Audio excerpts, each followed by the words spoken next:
about the condition of both the front and the back Ball Creek playgrounds. In 2015, the Consumer Protection Law Playground Equipment Safety Handbook was promulgated by the U.S. Consumer Product Safety Commission. My reading of this makes me understand that as soon as this Public Playground Safety Handbook came out, the back playground structure, in layman's terms, became obsolete. When the state of New York adopted the Public Playground Safety Handbook by incorporation into their New York state laws in 2020, the back playground may represent a hazard. It does not comply with New York state law in both its design and its current maintenance. And the front playground may also lack compliance with New York state law with regard to ground cover. The wood chips can best be described in some areas that are high traffic as a mere dusting. When winter comes, it's only gonna be more, those problems will be exacerbated.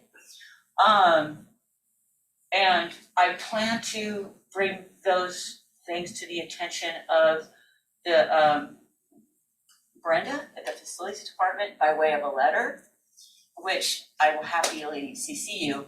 But when we make known, when in the past I have made known that there are problems, there seems to be delay. And I'm not sure what the breakdown is. But anyway, here's a copy of the law if you want to read it. So does this include your particular concerns or just? No, I'm still drafting that. Okay. I kind of want to give the facilities department an opportunity to cure the hazard through normal channels before being more specific. You're saying the hazard, but there's not, to your knowledge, a particular hazard. Your concern is about. Yeah, there are a particular. General. There are hazards. There is the wood chips have not. The wood chips or ground cover that should replace the wood chips have not been applied correctly for some time. The soil, there is a fabric, a landscaping fabric that is placed in between the soil and the wood chips, which is worn through and is exposed in flaps, and it poses a trip hazard to students and to ICSD staff and the general public because the playground is open to the public on the weekends. The law states that regular inspections need to occur with regard to things like depth of wood chips and things like that. I don't know, I would like to know when the last inspection was and whether measurements were taken. I know that the back playground is slated to be upgraded or removed in part and brought into compliance with the capital project that is upcoming. But in the meantime, I'm concerned that the playgrounds still need to be maintained, even if they're on their way out, the back playground. And I will be more specific in my letter to the facilities department. I'm happy to CC the three of you on that. Yeah, please do so. Yes, ma'am. Do you want to respond now, or should we give you some time to, I mean, if you feel comfortable responding. Oh, hi Heather, how are you? Nice to meet you. What is your title? I'm the coordinator of facilities, so. Oh, hi Heather. So I'm actually the person that can answer some of this and maybe some for you. So the playgrounds are inspected actually each year, so here's an example. But with this service that we do through BOCES, so their health and safety, so they do a playground inspection to identify potential safety concerns in accordance with the National Recreation Park Association recommended practices for conformance with ASTM and CPSC standards. So all of our playgrounds are inspected yearly by BOCES, and then they gave us a written report. And anytime there's need for remediation, we take the results of the report, which Jim Drew is fantastic at BOCES, as Mark. They send pictures along with what needs to be specifically remediated, and then they get turned into work orders, and then we are raised back into compliance by the end of the summer. So there is a process in place, and it is a BOCES service, and it is it's documented in several different ways. What I'm also hearing though is, and this is some of what we bump up against in terms of like ADA, right? Like there's compliance with the law, and then there's this still may not fit every kid or be good for kids. So I'm hearing both things. So I want to assure you that we're doing what's recommended and required according to the standards. But I'm also hearing that aesthetically and that you have some maybe safety concerns that are above and the currents are beyond. not aesthetic. I have absolutely no aesthetic concerns with the playground. Okay. It's perfectly artistically attractive. But it is, I'll be more specific in my letter to you, and I will. Oh, well, I think that's a good place to stop then. I think what we'll do, Yeah, that's fine. barring any objections, is I think what we'll do is wait for your letter, and in the meantime, Heather can look into the situation, review more carefully the last report from the people at BOCES who did the actual inspection, look to see if there was any follow-up, Absolutely. and maybe eyeball the situation yourself and then give us a brief report, Happy to. both in response to Patty's letter and in response to the way you see the situation as at this time at our next facilities meeting. Does that work? That works for me. Does that work for you? Fabulous. May I have your email address, please? There you go. Thank you. Cell phone, email. Yeah, I'm on it. We have the same last name, I think. Heather.Williams. So I'll be in there. Oh, thank you, Heather. Good to meet you. It's nice to meet you as well, and thank you for your advocacy for kids in your community and your building. I think it's also support professionals recognition Tuesday, I think, so I missed you Tuesday, but I'm catching it Thursday, so I appreciate all that you bring to our school, teaching and learning community as well. Thank you very much. All right. Thank you for your time. Thank you. And if we could be sure, Tricia, to inform Patty when the next meeting is, so she can join us for facilities, when it's time again, please. The next facilities meeting is on the 20th. 20th of December. Yes. Third Tuesday of the month. Okay. Very good. Well, thank you. Is there anyone else from the public who would like to address the committee at this time? If not, we will move forward with our agenda. And any other response from committee members regarding Patty's concerns or? Nope. All right. Approval of minutes from the October 18th meeting. Do I have a motion for approval of the minutes? Do you want a minute? You want a minute to look No, I at didn't think I those? looked at them, I did look at them. Okay. I make a motion to approve the minutes of the October 18th. Okay. Karen seconds. All in favor, raise your hand. Thank you, passes unanimously. We're now going to get a progress report according to item 4.1. Good evening, everyone. Good to see you again. I'll start with phase one, and we have very little to report of work that's outstanding. So one of the items is the pool apron. We did install a more aggressive slip-resistant product, but we're waiting review and acceptance by the owner. I'm not sure that Samantha's had a chance or any of the coaches yet to do that. It's only been about a week, so. I've seen the emails back and forth, and so I can follow up tomorrow morning. Thanks, that'd be great.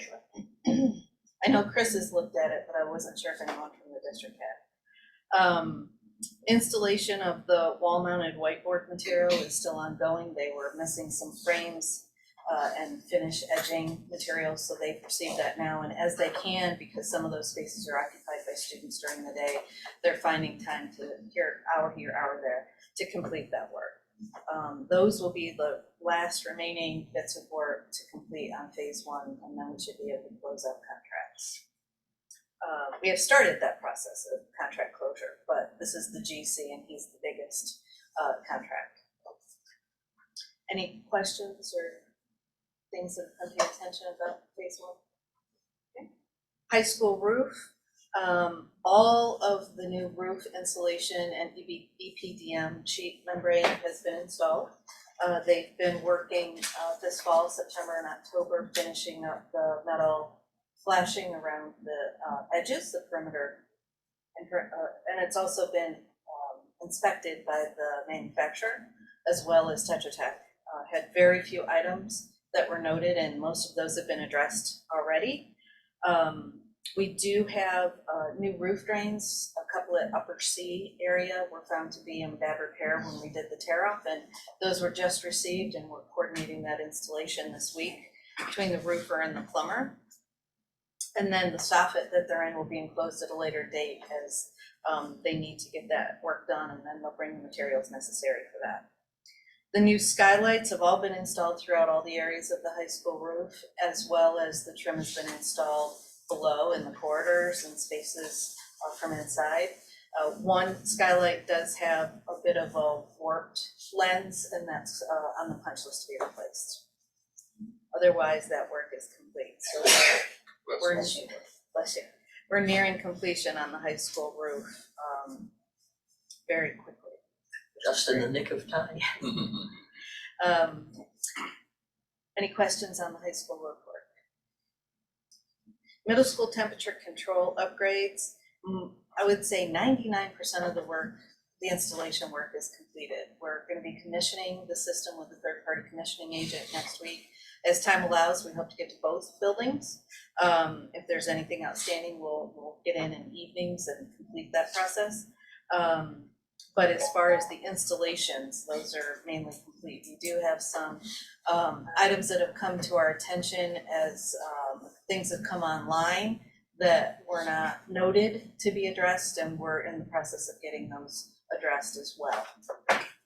Cindy, can I just pause for 1 second? One, I just want to give a little clarification about how campus construction works with the district. So Heather's team, maintainers, custodians, Heather, right, Dan, we actually create a guidance document that has columns for Ithaca City School District's concerns that we send out to the staff to be able to populate. And then the column next to that is for both campus and Tetra Tech to be able to respond to those. So it's a living, ongoing document. So I just wanted to give a little depth to what that looks like, so that we really try to make sure that we include Ithaca City School District voices before those spaces are turned over to us, so that we can really be proactive about any concerns or issues that the user might be facing, right, that the construction team might not be aware of. Thank you. Yeah, we don't work in a vacuum in that respect.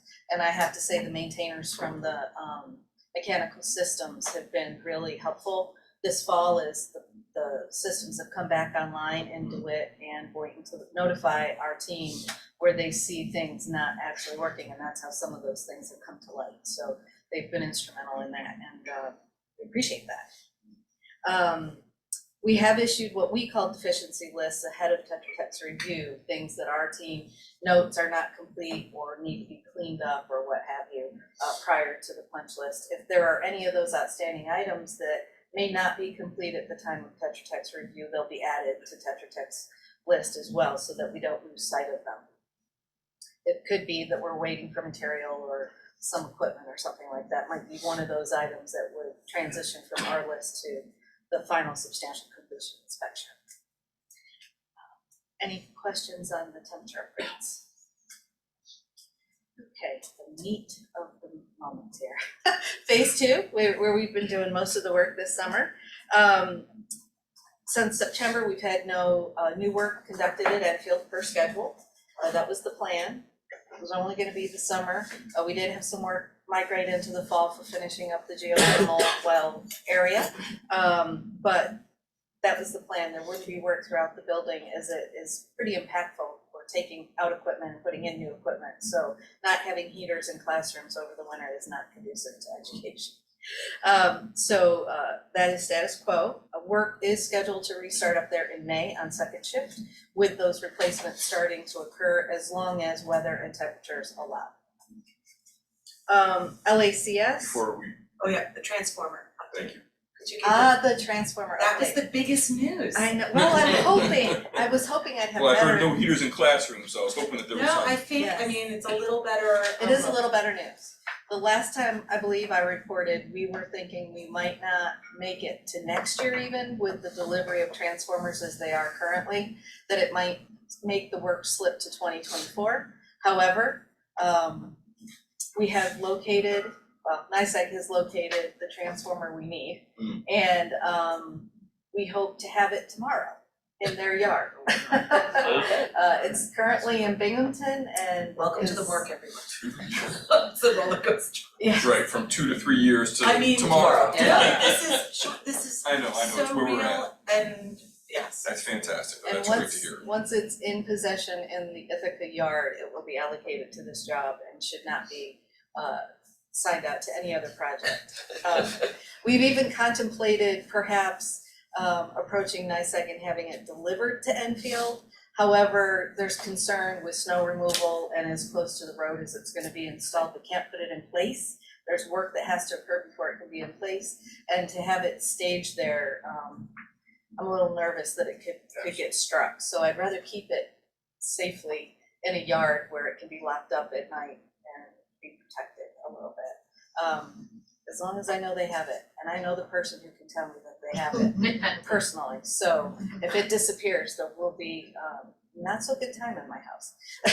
So Cindy, that's phenomenal news to hear, right? Yes. Because I know that we are trying to do some troubleshooting. I'm wondering, is that gonna impact and or is there finalization of some of the design plans that were also talking about location, how to maybe hide it in some regards, right? Is some time gonna be needed to complete those? Because last I knew we had the conversation, there was still some discussion. So the design is complete and it's been bid by a contractor, so the plan is there. I'm not aware of anything that would necessarily change that, but yeah, we did have some good conversation about where to locate this object, you know, in front of the school, so. And the design has been reviewed and accepted with some modifications by the engineer at NICEAG as well, so I think we're okay there. Shouldn't be any surprises that I'm aware of when we go to do the installation. Yes. Anything else for Enfield? Okay, LACS. The toilet room's on the second floor. We all know from our visit, they were in use. We have received the lights that were in question, they've come in.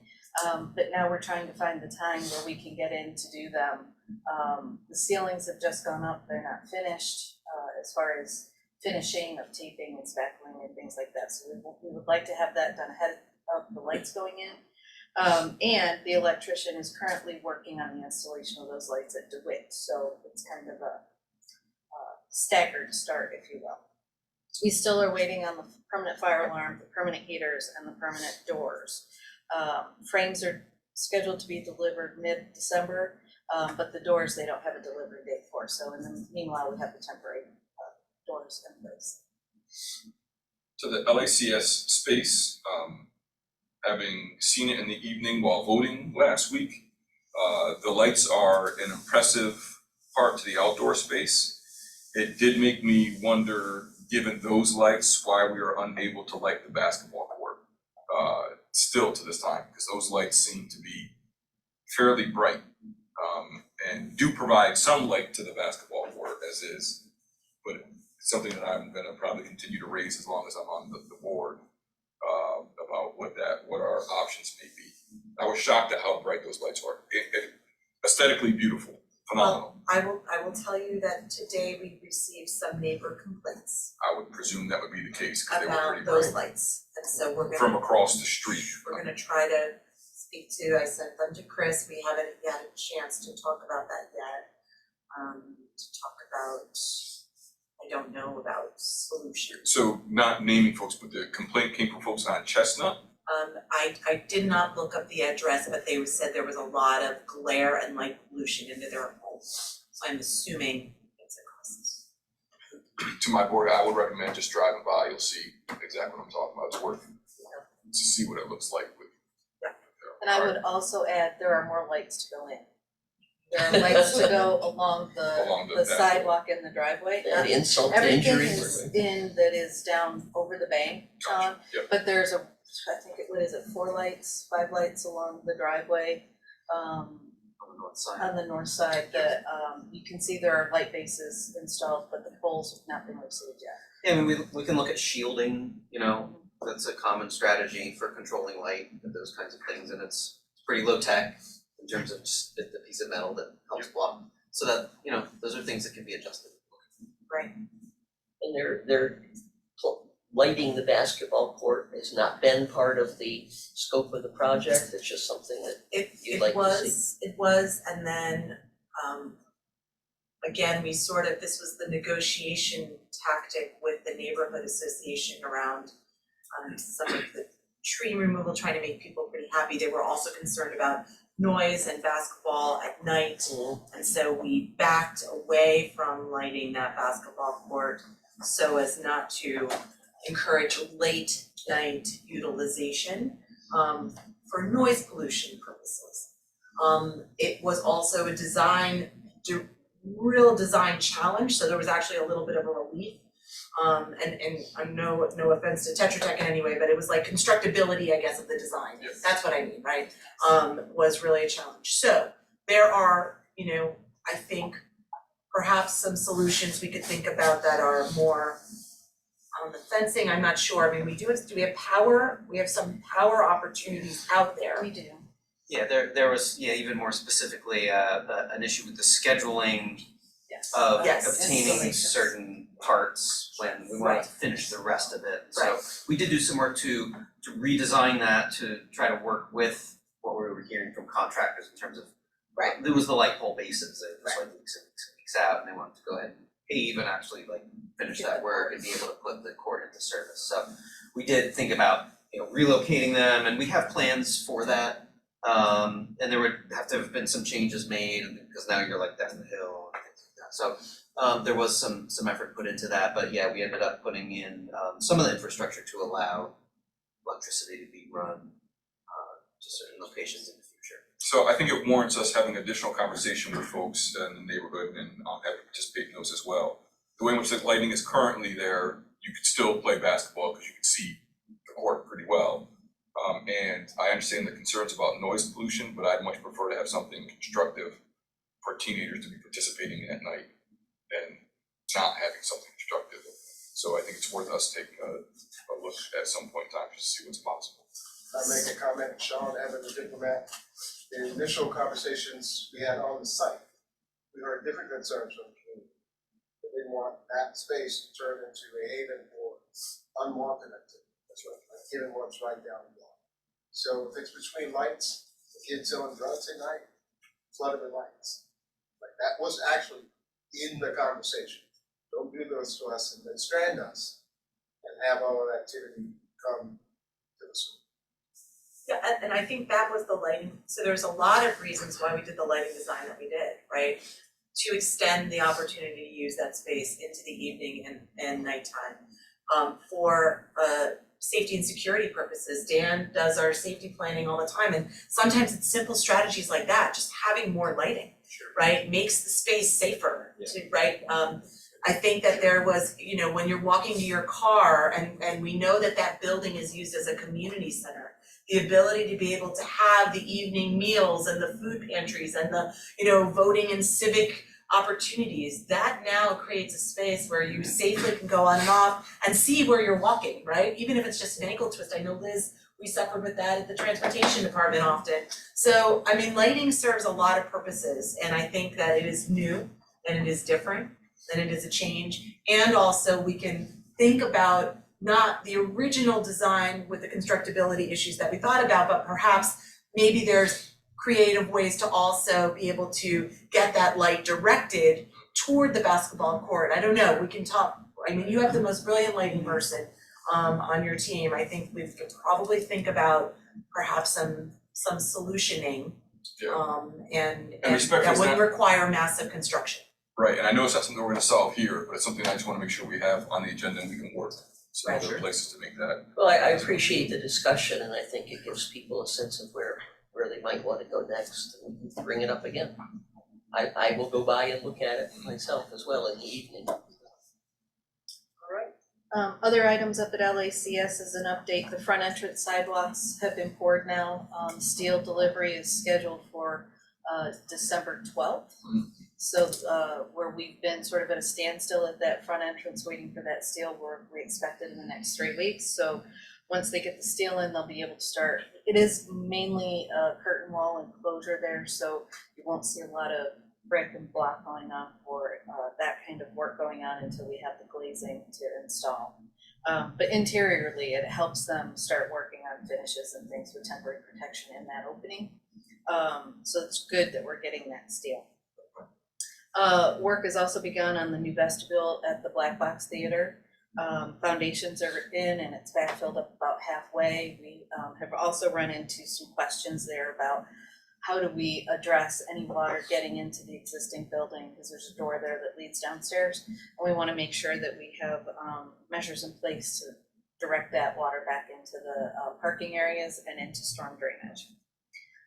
And the outdoor spaces, as we just heard, have been completed.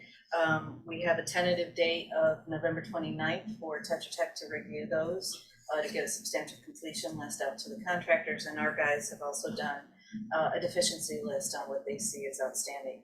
I will say that our site work contractor has been pretty stellar this summer. They had a lot of work, they got it all done, and have done a good job at it, I believe. And we just talked about the north parking lot. We're still missing the site lighting poles. And the electrician at this point has just gotten an update and they were not on it as far as the shipping update, so we don't have anticipated installation at this point. Any other questions about LACS? Okay.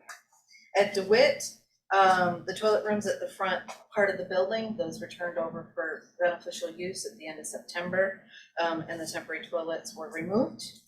And so those have been in use since that point, and as I mentioned earlier, the lights have come in, so the electrician is trying to get those installed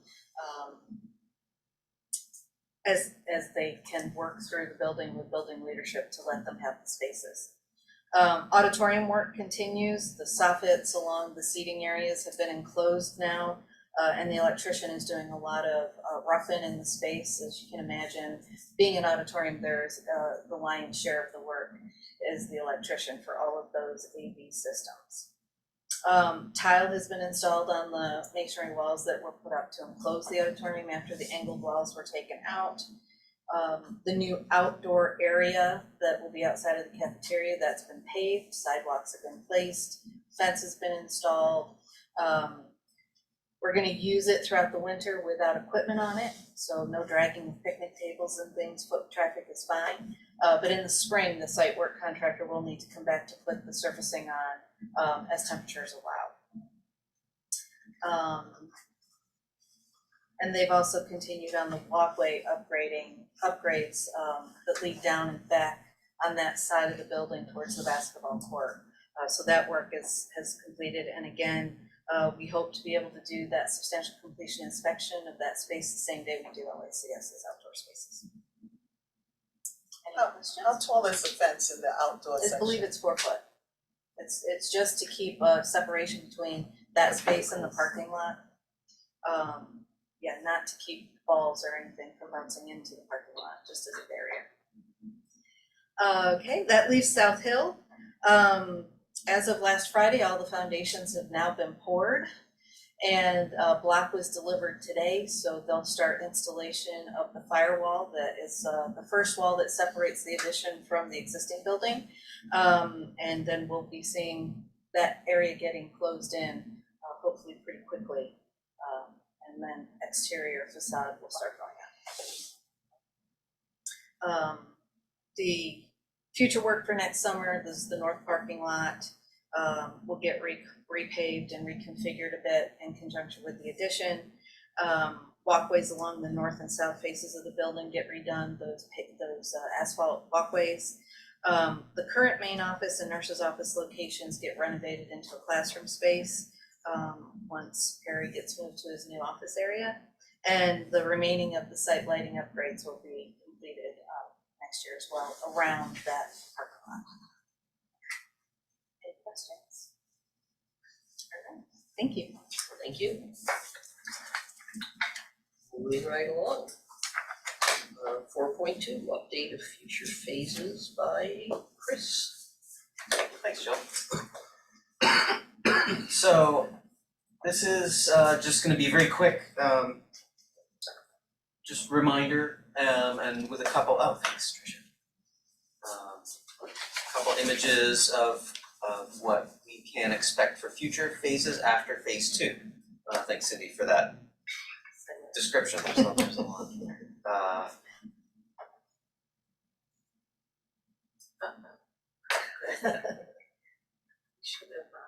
There's like 2 buttons should've on this hacked thing, it. so somehow I'm messing it up.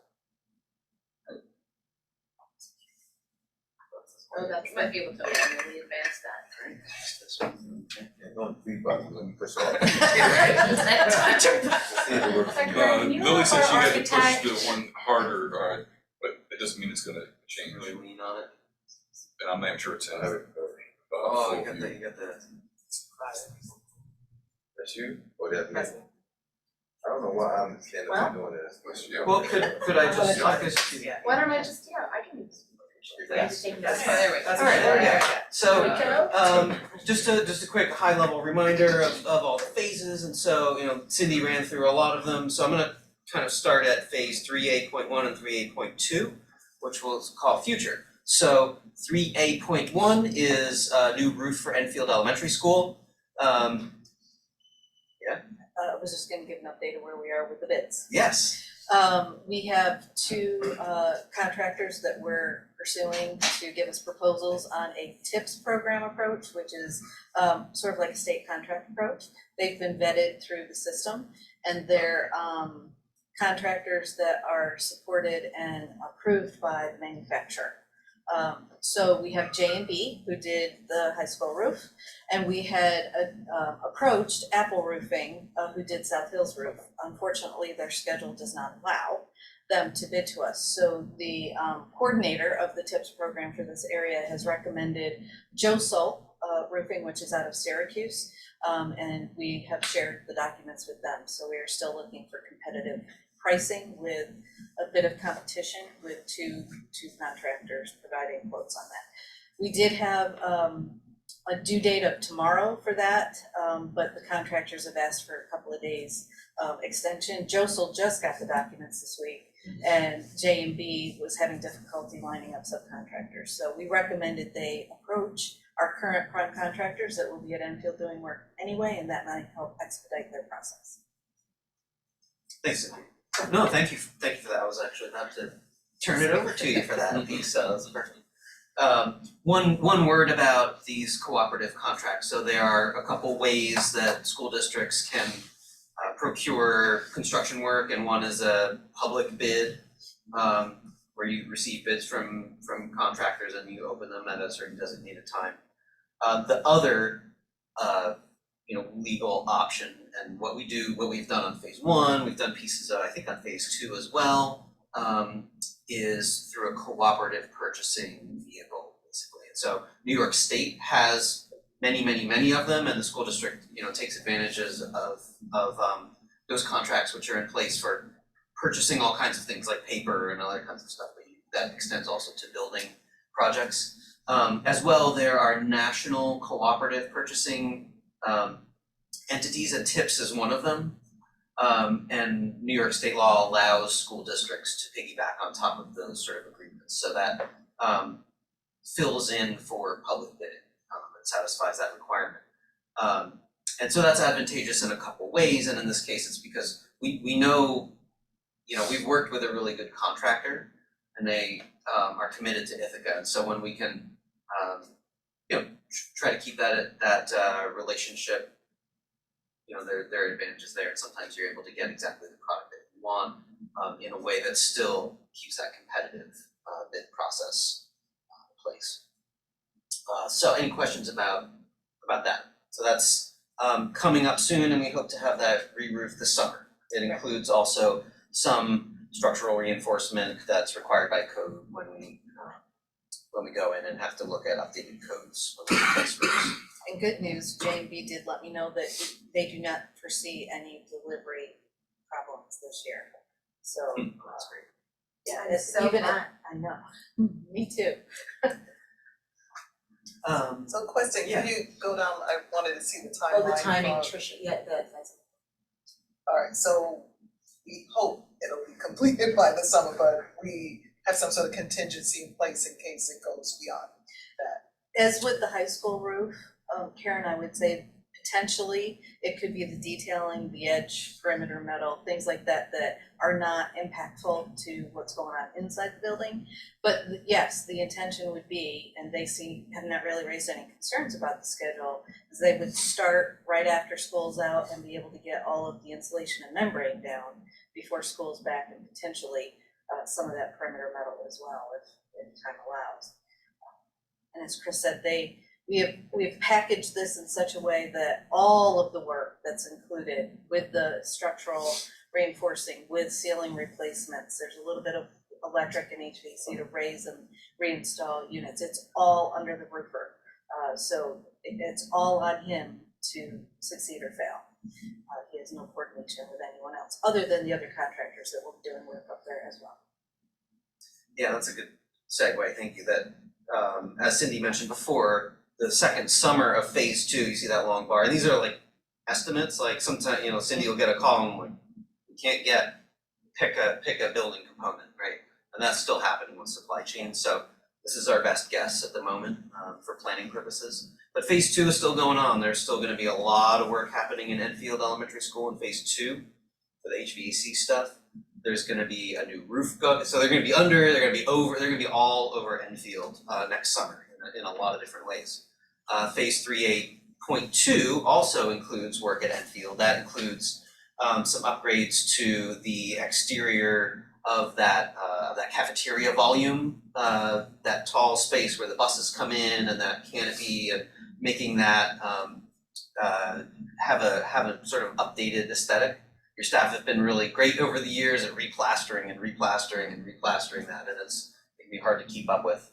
So I think we have some images of that. Go for it. Oh, here's the roof. Look, that's all the roof. Okay.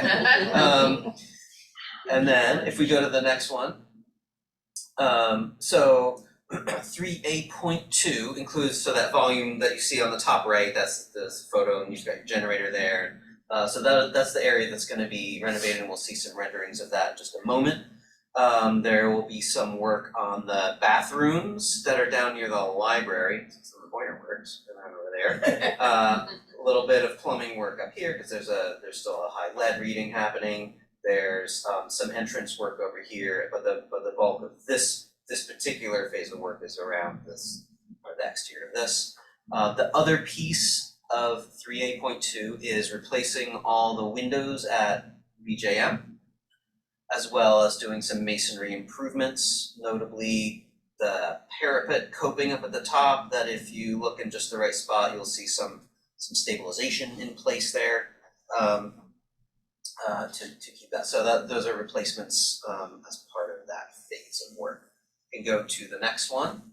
So these are some initial renderings with different color schemes, and we're in conversation with the district and that community to pick colors for that, and we've got some time to figure that out.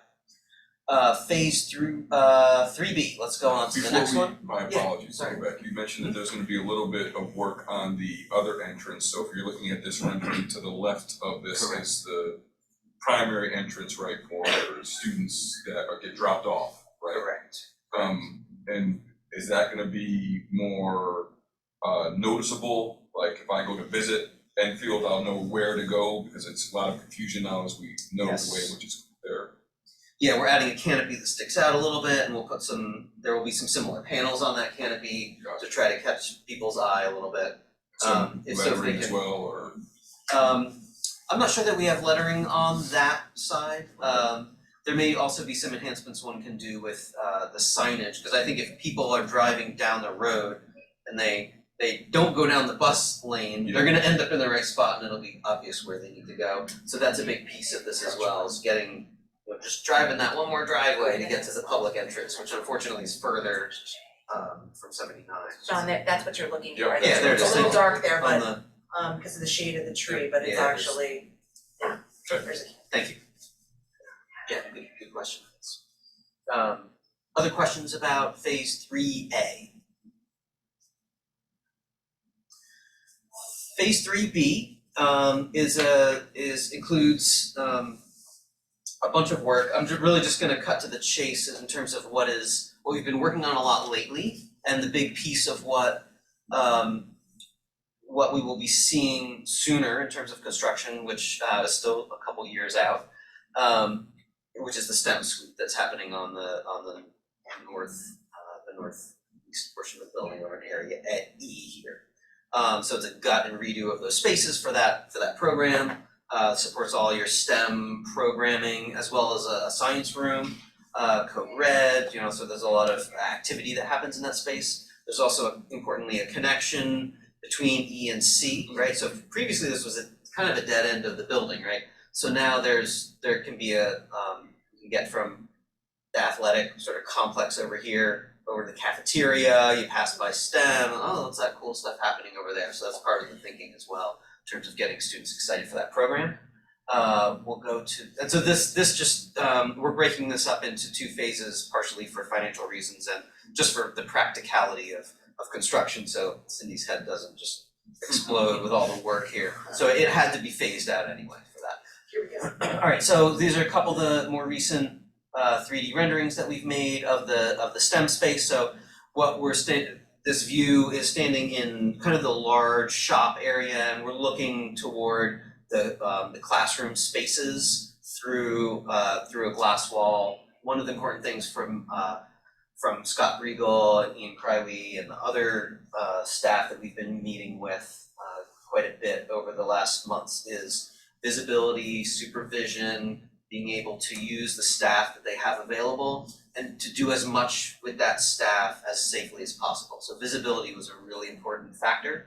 And so we hope that is conveyed in some of these images, and we've reviewed these and they going back and forth on this quite a bit. Chris, at the next facilities committee meeting, we could probably arrange, and I wanna make sure everybody's available. It's not that, it could be January.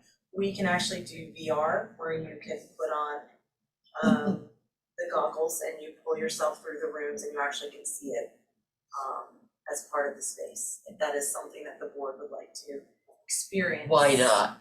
Before If we can do it, we should. This is voluntary, right? It is completely voluntary. I, like you, am not a huge VR fan. So. We've had some really fun sessions with the student body that We have we're video of Dr. invited. Brown as well. Yeah. No, we don't. I don't have that. No. So yeah, I We mean, should have actually, got video. actually that, getting the students into the virtual reality headsets during the design process was not only a really fun exercise, but also really got some good feedback. Because they're moving around the space and they're like, well, this is how we do these projects. We go here and then we go there, and so we got some good feedback from them about how to lay this out. And certainly you can go in and Scott and Ian have been great in putting the headset on and like, okay, I want to stand here and see what I can see. Like, oh, okay, I can see out the windows, I can see into the shop space, and so it's really helpful for them to be able to kind of move about the space themselves. So it's kind of a typical classroom space, and we had a lot of conversations recently about just the nitty-gritty about how to use this, what this table in the middle looks like, what the wall surfaces are to support the teaching and learning that happens in these spaces. So this is the computer room, and then there's a big shop room. We can scroll through. Like 3 photos before this where the unit, like the air conditioned unit is on the ceiling. So this will have air conditioning throughout the summer months, or are those units on the ceiling? I wasn't sure. They're Source cooling, right? Yeah, so part of phase 3B is bringing cooling to all of Ithaca High School.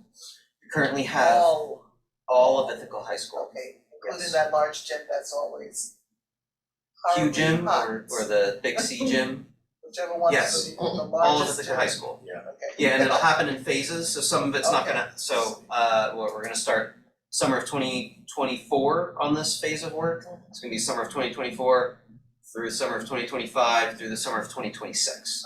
There's a lot of work happening, maybe 2027. There's a lot of work happening throughout the building, and to get that done in the 8 or 9 or 10 weeks of summer, even times 3 is challenging. So this is a big project. It's a lot of work, and it will take advantage of the lake source cooling that you do have already and augment that, and yeah. So there's a lot of mechanical work happening in the space. So the short answer is yes. Yeah. Sorry about the long-winded answer. Thank you. Some of the images here we see left. This includes a new space on the top left with a car lift, so that they can support the auto shop functions of the program. On the bottom left shows a large, really flexible space. It can be open so that Code Red has a dedicated space that they can run their robots on and simulate the course as they practice for those few months leading up to their competitions. So we're really excited to support that. It's like really awesome on a national level program that you have. They're Just also before we move on, I apologize, can we keep it right there for a second? So I understand given what our STEM program is doing and the importance of sightlines, that makes great sense to me.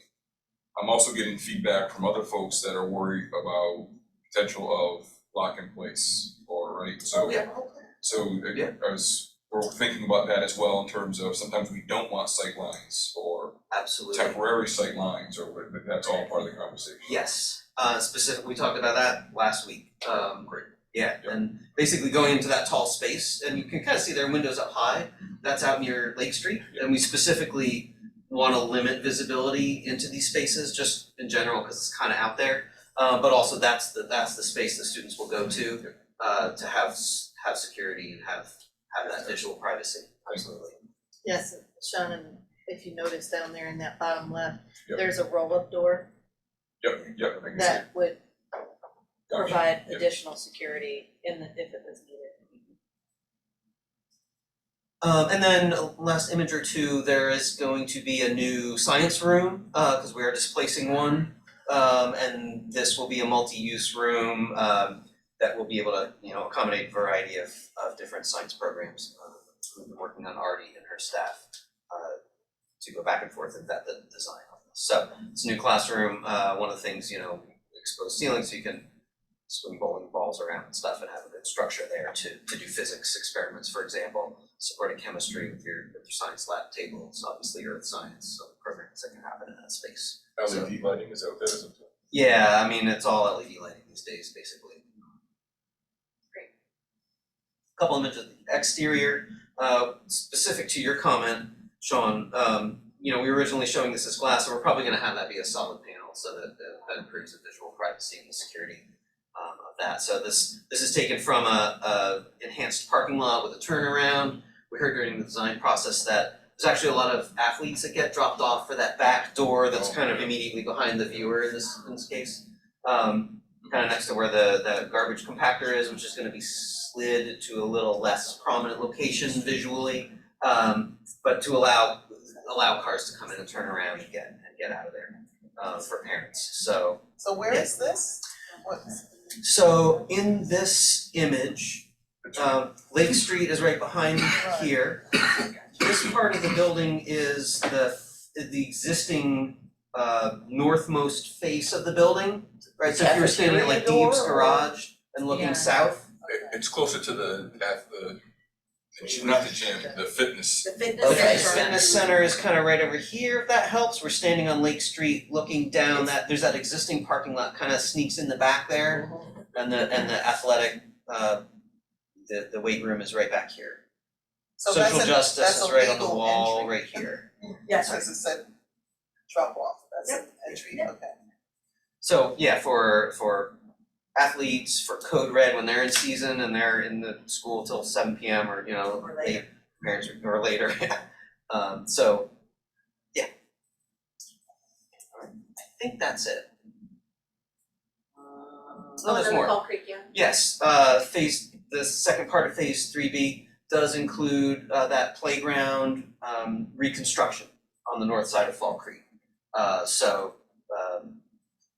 We will be beginning a design process with Caitlin and the team to start gathering community input for the redesign of that And to preserve the whole kind of spirit of that. site. Absolutely. And that's it. Yep. Thank you. Fantastic. Other questions for Chris? I think we are on an agenda for the board to do an overview in December. Lily, I think just sent that to me, perhaps with agenda setting. So I'll talk to you, Chris, if that date's available, and then we will do a full presentation to the board of sort of current and then future to keep everybody updated. I would recommend we have a conversation about not providing too much information and inviting people to join us at facilities. Not saying we shouldn't do this, but there are, as we just realized, so many moving parts to try to keep it all together, and so we can probably all connect about what that would look like in the agenda. Okay, I just got the email yesterday, so that's perfect. We can, I'll put a little note to Lily and we can I don't know talk about that. if you all agree with that. I think it's a lot to try to consume. And I think also I'm sorry. What we were just given now, you mean, or? Or to go through all 3 phases and even future work at a single board meeting. To give an update, yeah. So another great opportunity are OACM meetings if you want the detail, right? So that's where we really go through details and make decisions and vet ideas back and forth. So that's another good opportunity. What does OEC have? Yeah, so good, thank you. Owner, architect, construction manager, OACM. So Okay. it's basically your capital project team put together. Sometimes we have financial folks in and whoever else. I was believe on the Jill and I- webinar today about capital projects. Very good. Well versed. Excellent. Very good. I believe you and I are already invited to those meetings. We are, and if you, And you can add Karen just so she knows when they are, to go from there. That may be a good idea. all right, thank you. 5.10, of course, we have E-Bus, no, we have Heather. Facilities update. Alright, we'll pull a slide up and, this format is still working for you. So we're gonna slide, there's our summer one, we're gonna go to that 4th slide. And, just one word change in the title. It was what have we been doing to get ready for school, and now what are we doing to clean and maintain the spaces for teaching and learning?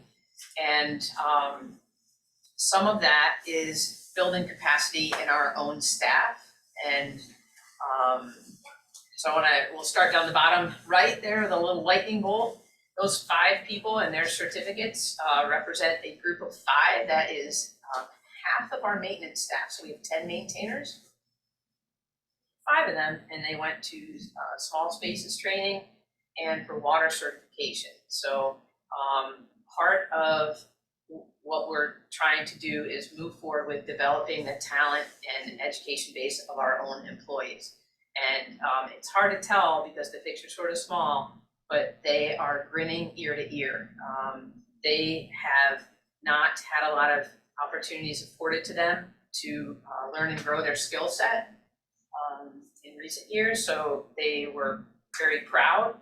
For many of them, they were facing down fears 4 to 5 at a fairly unsuccessful or challenging time in public school, and to drive off-site and sit in a training and then take a test, because you don't just get the certification for being there, you have to take the test.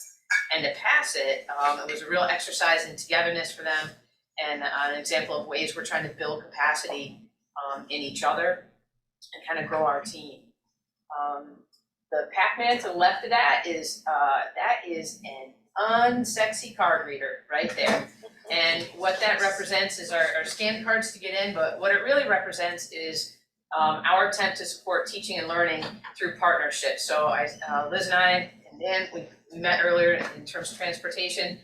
Zach and I, in technology, we're talking about that every time we install a card reader or projector, the outdoor installs cost us right around $6,000 to bring in a company to do those. So we've been talking about developing capacity in our maintainers and partnering, because really after about the 10th one of those scan cards, you spent $60,000, we could have done it in-house. And so Liz and I are working, Beth Kraus and I are working food service, Zach and I are working. We're trying to find ways where we can support and develop our own talent to support and develop our own programs together, and finding ways where our skill set and our time and talent is crossing over. And again, the more of these that we can put up, the safer everything is for students, and the better things are for teaching and learning. So that's the card reader.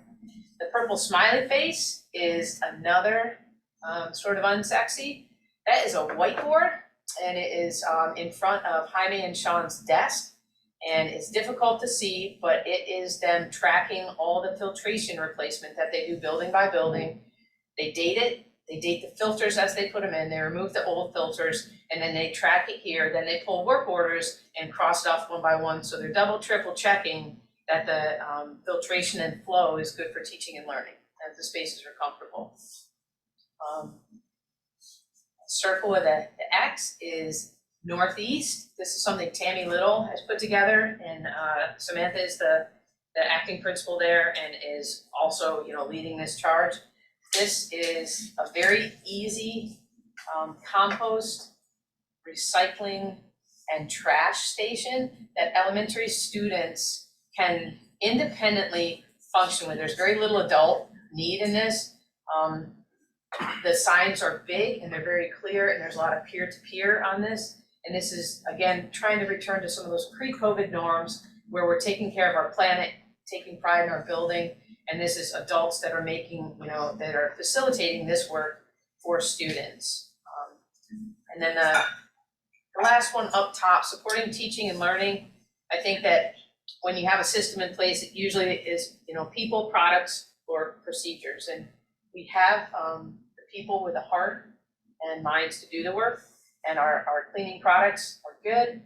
And this is an example of how we're normalizing good procedure. This is in South Hill, Perry's building, Perry was here earlier. This is South Hill, and the head cleaner there, head custodian, is Lena.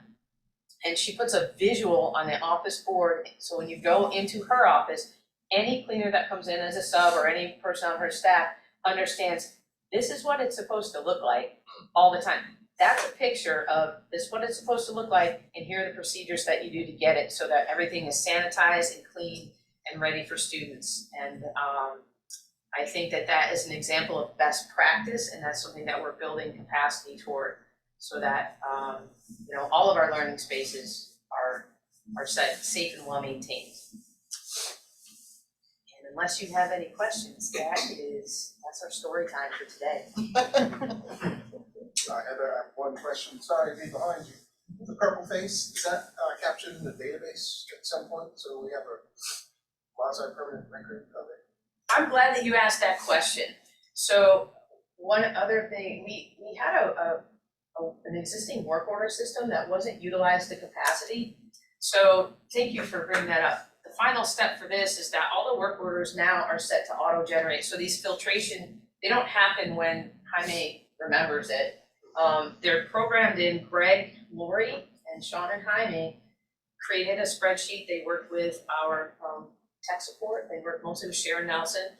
They took the spreadsheet, plugged it in the work order system, so it auto-generates all of our filtration, all of our HVAC. Anything that could get dirty is now auto-generated to kick a work order. When this is complete, they buddy check with each other, and then they go back in the system and they mark them complete. And then when that is done, I mark them closed. You just said the names, first time I've ever heard anybody's names on the staff, so thank you. Tell you what, I'll tell you all their names. They're fantastic. I'll tell you, if you got a minute, I'll tell you all their names. We're gonna do the all-star rank, right? We have Tim Malone and Travis, who handle most of our carpentry, repair, and upkeep. Tim has been here almost, I think around 20 to 33 years. I get it mixed up with him and Brenda and some of the other folks that are, I don't want to use the word, let's say, experienced. Seasoned, thank you. Greg Laurie has been here a number of decades too. Larry and Brian do a lot of our HVAC stuff. And Jerry is handling a lot of our keys. Sean, Jaime, Carl and Dan. Carl and Dan are institutional fixtures. Literally, they do all of our plumbing. So and if there's water coming in or out of it, in the last 30 years, Carl and Dan have touched it. Our ground staff is a member of 14. We have Brenda, JD, Andrew, Travis, Jonathan, Corey, Ron, Larry, Tom, Pat, Dwayne, Kelly, Marissa, and Eric. And our head custodians, I often mention by name in these types of meetings, they'll come up. So today we kind of showcase Lena, but we have, like I said, we have the people. We have the right hearts in these spots. Thank you. Thanks for the opportunity to amplify their names. Appreciate that. Thank you again, and they continue to be extremely helpful. We will follow up and trying to have some of this presentation at a board meeting. I think it'd be important for our board members to know. And I'm curious, not wishing this in any way, shape, or form, but we know that snow may be coming our way. And I'd be interested in some of our processes because we get feedback regularly about what gets shoveled, what doesn't get shoveled, what gets salted, what gets plowed. I would just be interested in knowing a little bit more about the ins and outs of our maintenance during times of snow. So maybe that could be our. In future, I can give you the quick hit right now if you want. I don't want to usurp time, and I think we can wait till the next one. I'm not. Let's wait till, I'm a little concerned about Jeopardy's championship tonight. Okay. So, Keep it real, chill. Yeah. Well, I appreciate your candor. I will Yeah. plan for next time. Thank you so much for that. Buses of 200. next time, thank you, Heather. Next time, absolutely. All right, we are here to hear about e-buses. And you said you were gonna pass that on, okay. Right, so we've got an update for you, the zero emission bus considerations and update. So this is just a reminder that January 2022, this year, there was New York State legislation passed for 2027. Only zero emission buses can be purchased by district. And then by 2035, district fleet should be 100% zero emissions. So a lot of, we were researching ahead of time, but now that this legislation is put in place, we're really coming up with a plan of how do we get this into reality for Ithaca. So different multiple factors we are going to consider while we're framing and planning for this project are architectural, operational, and financial. And just an update as well, November 29th, we're gonna have an electric bus demo at the board meeting at 4:15. And we're working on an itinerary to be sent out because we'll have that demo here in Ithaca for the day. So we're gonna have different times at different locations in the district that you can stop by and check out the bus. My apologies, I thought there were two different times. Is it just one time? I thought it was 4:15 and 5:15. I wrote 4:15 to 6, but I think we're gonna There's be there the another whole time. time, Gotcha. so just Two different different between the two break it. sessions, Yeah, we can break it up into. But it will be here all day, so we'll be at the bus garage for a little bit, and we're seeing if maybe it needs to go to a different location for other people to check out. Was that January 29th? No, This November 29th. You'll be getting information. Yeah, we'll send it up. You know, if we do have it for a little bit of time, maybe we could make sure that either of the high schools that have been involved in some of the green initiative stuff would have an opportunity to see it. I could probably work with Amanda and Lily to. We have come a up plan with definitely that. for the board reps, right? Right, And but then there's all so- these and other then people, there are I'm others. sure, that are, for sure, Committees at LAC. that would be great, yeah. idea. Alright, so some of the architectural considerations for compliance, the design, the operational layout. We have engaged and began the evaluation with Gerardin that we had talked about. We have the contract signed, we have the PO in place, but we've added Tetra Tech to the team, which the last couple sessions working with them have been great. We feel like having them as, almost like the district representatives, and then partnering with Gerardin, who knows the bus specifically and how they perform, are gonna be a great partner when we're coming up with the infrastructure design. We're gonna look at like I said, the design, the architectural layout for the charging stations, and In a couple slides, Tetra Tech's gonna talk about the multi-phase approach that we talked about and came up with the plan. We have discussed off-site charging, and we're researching funding that will be available for this. We're talking about athletic trips and possibly adding that to the evaluation. We do a lot of trips. What is the capacity for e-buses for that? And then as other schools are adding e-buses, if they're coming to our stadium for sports trips, we need to have chargers there available for those school buses as well. So these are all things that we're thinking about when we're talking about our architectural design. And financial considerations for compliance. First, we're gonna talk about our fleet. Operational. Sorry. All right, so, again, the route length and details, that's gonna be part of the phase 1 for Gerardo, looking at all of our bus times and our bus routes and how they will perform in the geographical area we're in and the pool that we're in and the amount of battery charge they have. So that will be great to know how they will impact our routes. And then our batteries that we'll be considering is where they're derived from, the longevity of the battery and the life of the battery, and then what happens at the end of the life of the battery. What can we do with it? Can we sell it for other uses at the end, or can we recycle it, and can that be done safely? When we talk about training, we're talking about mandatory training that needs to be done for drivers before they operate an electric bus. Training for mechanics so that way they're able to safely maintain the buses. And then also first responder training for any of the groups within Tompkins County so that they know how to respond if an emergency happens on all these electric buses. And as you can see on the right, Amanda added these great things where it says what is in progress is orange, and then what is to be done is in red. So these are things we've started researching in, and then are on our agenda to what needs to be researched more and put into the plan. We hope we can incorporate the color green, Yes. which is complete. Yes. And so we'll sort of use this as kind of our little dashboard, right? And next is our financial considerations for compliance. So first we're talking about our fleet, and that's our buses. And so right now within New York State legislation is mostly geared towards electrification. But we do know that there are prototypes that are going to be coming out next year that are hydrogen buses, which will also have zero emissions. So as we're creating this plan, we're also taking into consideration that that legislation could be expanded to other buses besides electrical buses. It could add hydrogen buses, it could add even propane buses that the emissions are 0% on those. So those are all things that we're thinking of as we're creating this plan.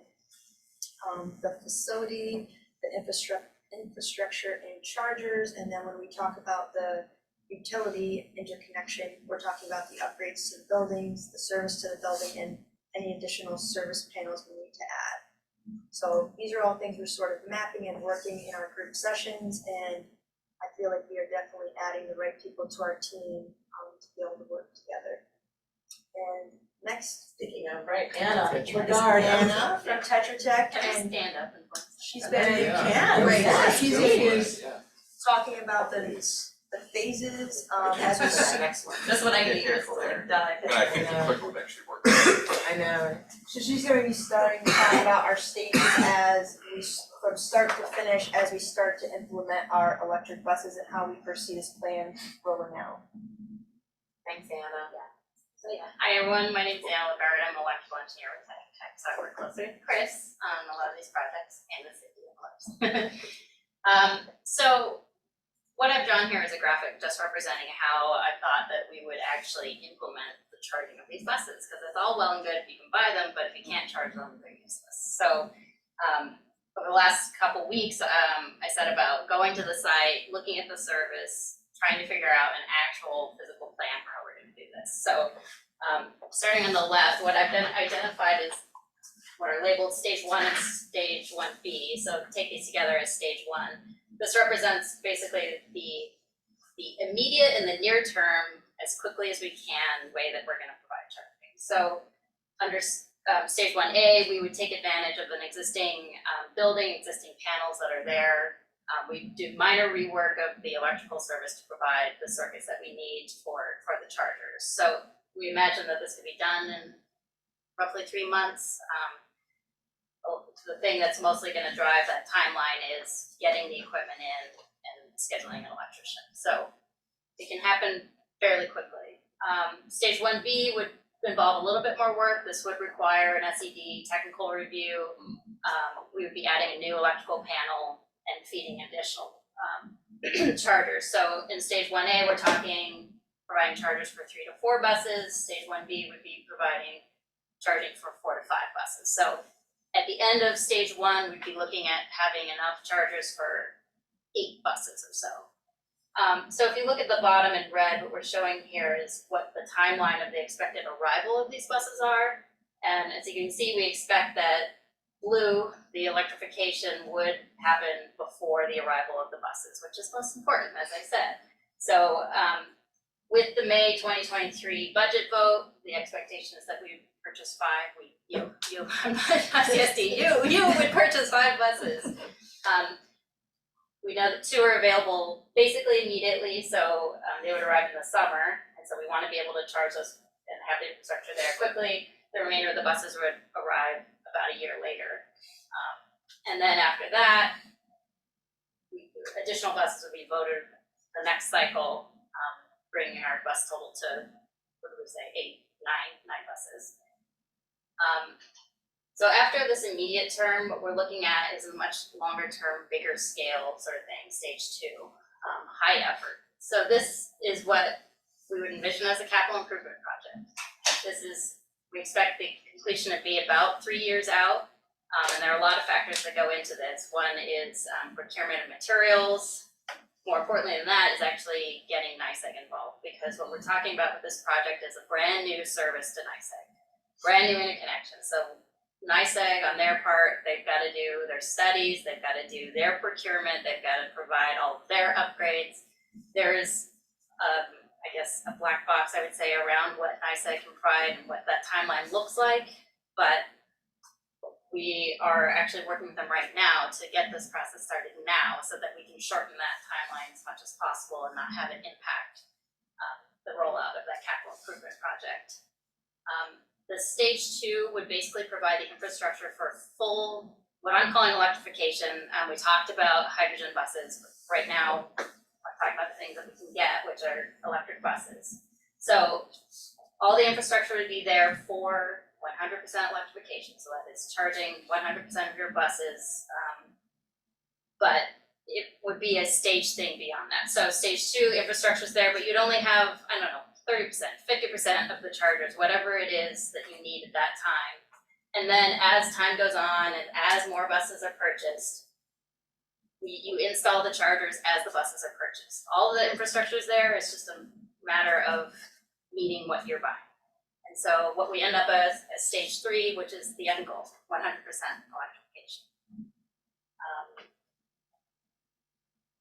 I mean, these are pretty much just what I've talked about there. Again, stage 1A is the fastest, the quick approach that we have. We think we can do this in the next 3 months, taking advantage of existing electrical infrastructure at the building, and does not require a whole lot of effort. Stage 1B, again, requires a little bit of additional work. Still not a lot of changes. We're still taking advantage of the existing electrical service that's there. And the timeline is a little bit further out because of the requirement of the SED technical review as well as some equipment procurement. Stage 2, capital improvement project. We're talking about setting up the infrastructure for the full electrification of the fleet. While installing some chargers now, we are going to be set up to install the chargers as the buses are purchased. And again, the biggest unknown here is working with NYSEG and ensuring that the grid there can support and that we can get the necessary components. And then lastly would be stage 3, what we're going to do. So, any questions about that timeline? Yes.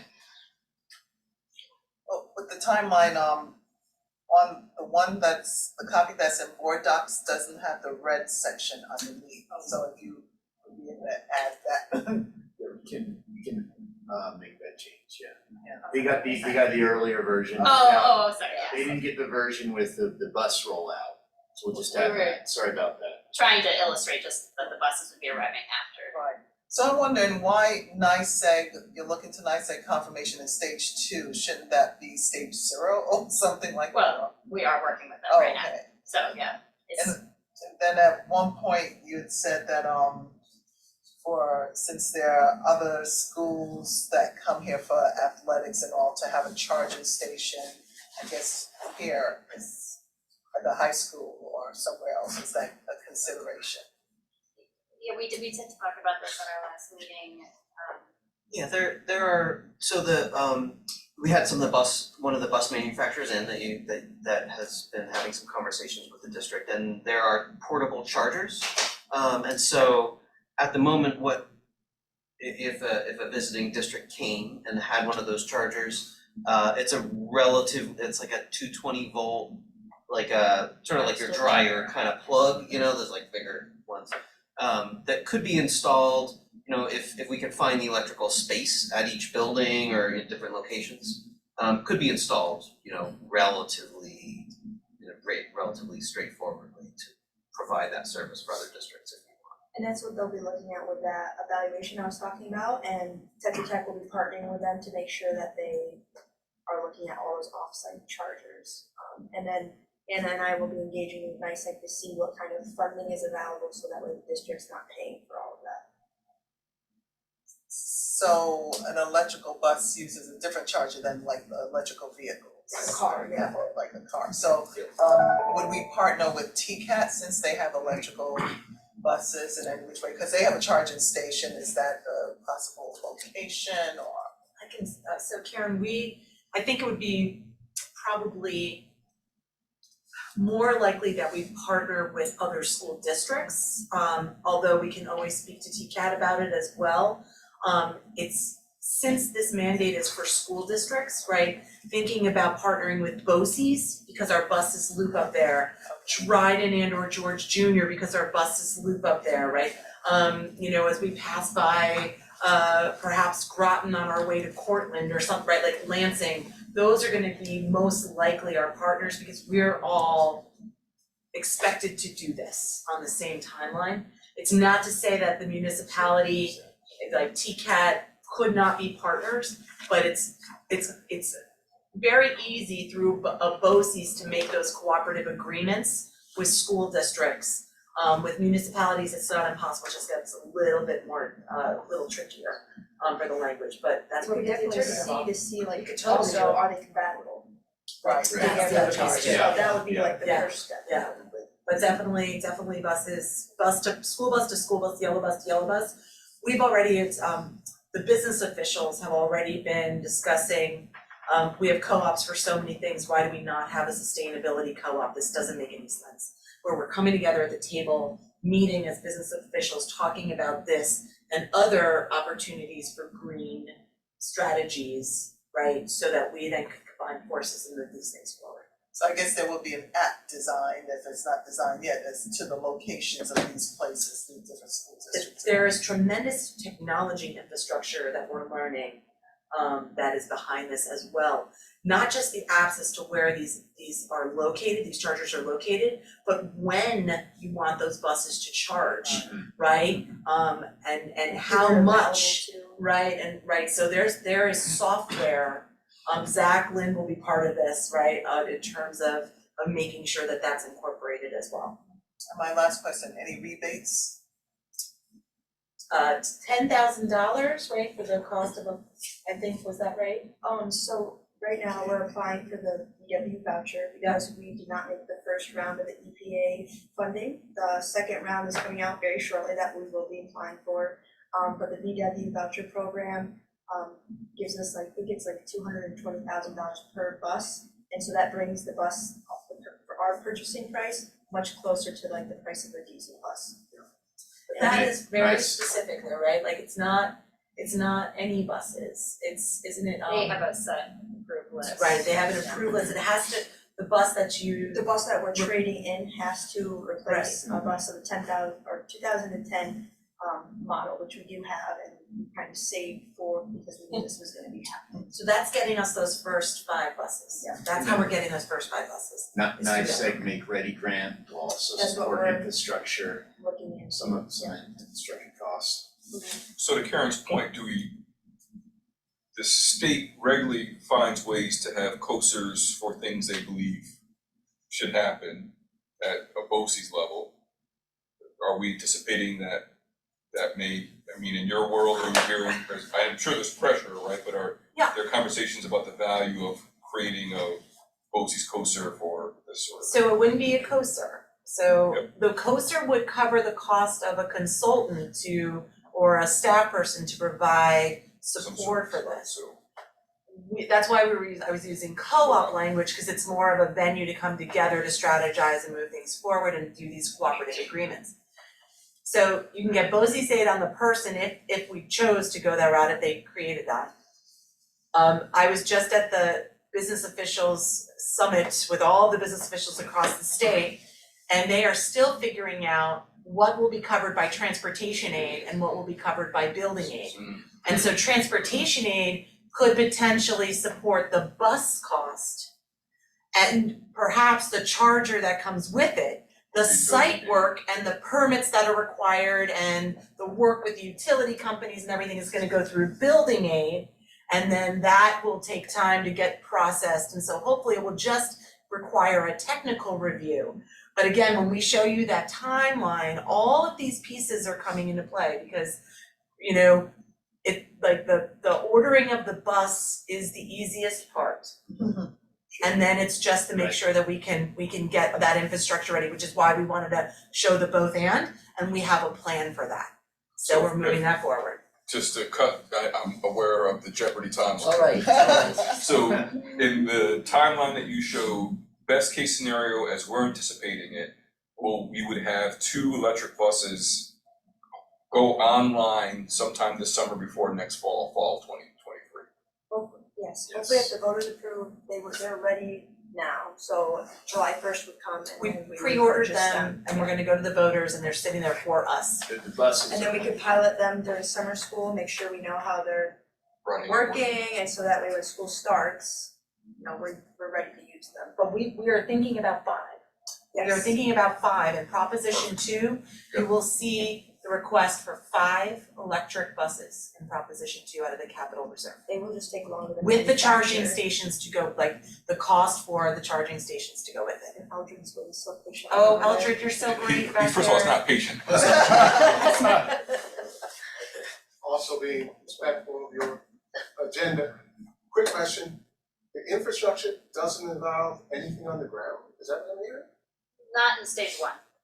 Oh, okay, but eventually, Yes, eventually we need to trench underground straight to NICEAG's pole, so yes, there's a so I'm lot. asking, because we just did that lot, we did a pretty lot, so it's gonna have to be. So Anna's work out in the field, there's that like cinder block building that's kind of halfway down the island. So she went in there and she's like, oh, there's all kinds of stuff in here. Right. We can clean this up and we can steal some power from that, and we're just gonna like mount the chargers right on the outside of that building. That's like quick and That's dirty. the That's stage one. one A. For phase Alright. 1. 1A. 1A. Second And then the question, second one, we're using the conduits that we designed before because we're like, well, e-buses are coming, let's throw some in. got it. And now we're Those are gonna level use 2 them. chargers, they'll be compatible for level 2 They'll be chargers. So so we're using that infrastructure that's already there, and then the stage 2 is where we're digging stuff up. Quick second comment question, I've mentioned this before, Anna, Chris, I don't think this is for you. You rarely have opportunities like this, like transformational change. We're talking about all the hard stuff. I mentioned this to Dan before, Elizabeth, I don't think I've spoken to you directly, but my dream was to have our kids as involved as possible. Right, maybe helping to decorate the first bus.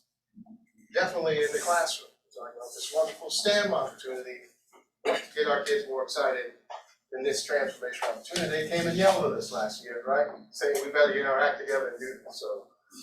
I don't know who's left out in Farley. Dan sitting at the table, so We I'm already putting his. I mean, I already sent an email to the Sunrise Committee that set up the sustainability and Green Summit that we just had. They have an active board that they're recruiting. I sent this presentation to them so that they know and that they're part of it. So I think we can continue to check that box over and over and over And again. I do know last meeting we did talk about like PR and getting the community involved, because obviously we need their support, making sure they're more knowledgeable, and then also, you know, how we can get information to the kids so that way they understand and know, and then how we can get them involved as well. So we did talk about that last meeting and how we move forward with that. You're also talking about things like bus wrapping, though, if I heard correctly, it's like Or at our least, you know, projects some or. kind of paint, the physics, everybody knows the We physics, have talked the about, physics bus is hot, right? that's interesting, cause we have talked about bus wrapping with the, The manufacturer. Or yeah, at with the least a logo of manufacturers. something Or that shows decorating, we it. have talked about some of that, like, It has to apparently be there's a lot of, DOT right. regulated, like, so Or we have strategy. if there's any leeway there, what can be added. but we'll continue to explore these options with the manufacturer and then figuring out how we can partner with We our think at children. minimum, the bumpers will be a different color, it'll be a green bumper or a blue bumper or something, so you know when To to see indicate bus, that, yeah. Yeah, we wanna go big, when we were talking, we wanted to We will go as As big big as as the we law will possibly allow, can, how about that? yeah. I know, we don't hear this often, but I wanna thank you for the work and the time that's invested in this, especially for beginning to have a conversation about maybe one or two buses, and then realizing that we have to be a little bit more aggressive if this is gonna take place, so, I'm gonna have fun tonight researching hydrogen buses, that's gonna be a fun search history.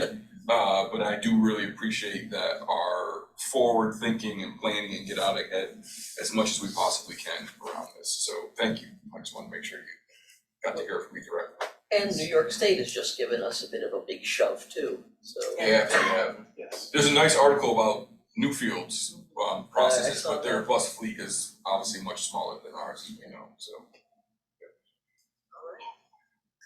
Any Any more other, questions? I have a question. Oh, Cause I haven't been in the meetings so far, but for phase two, you're talking cap project, I'm assuming that's gonna be a new RAF. What is the timeline, have you determined yet when that referendum would be, and how is that gonna coincide with the systems RAF? Are We we gonna don't- group, we don't know we don't yet. know that? We don't know yet, and Cindy, we're gonna continue to analyze the budget, right? So if it's a way that we can squeeze it into what we have currently, I don't know if we can do that or not, time will tell, but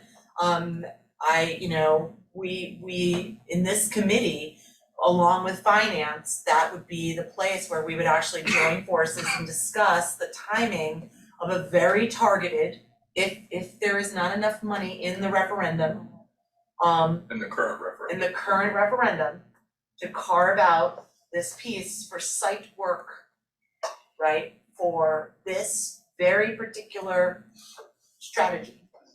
At the end of that 3-month evaluation, phase 2 of Girard and now with Tetra Tech partnering with them, we should have a very good idea of what that cost is going to look like, and that will definitely give us time for Amanda to strategize to get us that money we need.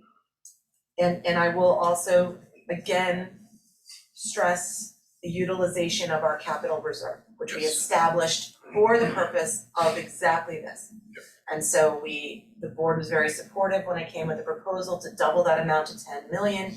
That means that we have to really manage our funding throughout the year so that we can end with a surplus to be able to fund that.